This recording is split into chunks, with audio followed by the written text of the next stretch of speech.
მოგიყვებით პორტუგალიაში როგორ ვინადირე ვინილებზე. რას ვეძებ, რას ვაქცევ ყურადღებას და როგორ ვარჩევ რა ვიყიდო. ასევე როგორი მაღაზიები შემხვდა და რომელ მათგანს ესტუმროთ თუ პორტუგალიაში მოხვდებით. ჯერ წავედი ლისაბონის გარეუბანში, მაღაზია ფლორში, სადაც არჩევანი უფრო ახალი პრესებისგან და ნაკლებად ცნობილი ლეიბლების და ჟანრებისგან შედგებოდა. თუ ელექტრონული მუსიკა ან უფრო არასტანდარტული ტიპის მუსიკა მოგწონთ, აქ კარგ რაღაცებს მიაგნებთ. მე ძირითადად სამრამეს ვეძებ, როცა ვინილებში ვიკეკები.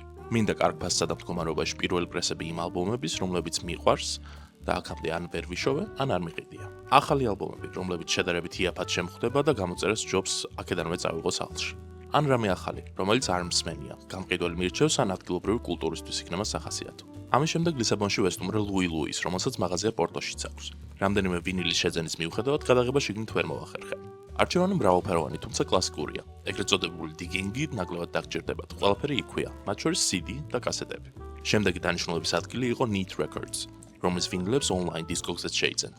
ფანტასტიკური არჩევანი, გაწნობიერებული პერსონალი. ოდნავ ძვირია, თუმცა ზუსტად იცი რა პრესს ყიდულობ და ვინილის გადასვლა ადგილზეც შეიძლება. აქ დაახლოებით 3-4 საათი გავატარე. მფლობელმაც ბევრი შენაძენის ფონზე ფაზლეკლება გამიკეთა და კმაყოფილი და დატვირთული წამოვედი. გამიხარდა რომ შევესწარი როგორ ეცხავდნენ ვინილს. იმიტომ რომ ამ დანადგარის ყიდვას მეც ვაპირებდი, მაგრამ მოგვიანებით გადავიფიქრე.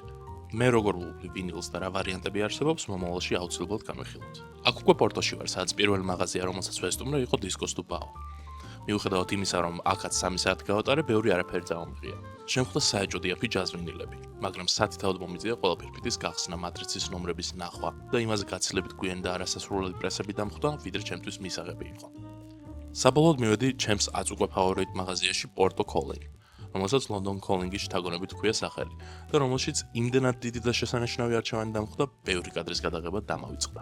პერსონალი არაჩვეულებრივი და მეგობრული იყო, არჩევანი უკიდურესად მრავალფეროვანი, ფირფიტების მდგომარეობა შესანიშნავი და პრესები იყო, რაც მთავარია საუცხოო. მიუხედავად იმისა, რომ ხელფასი იქ დატოვე, მაღაზიიდან უკიდურესად გამდიდრებული გამოვედი. Porto Calling ეს მაღაზია, რომელსაც აუცილებლად უნდა ესტუმროთ ყველა ჟანრისა და ასაკის ალბომების საფონეო. აი რითი გავამდიდრე ჩემი აუდიოთეკა პორტუგალიაში.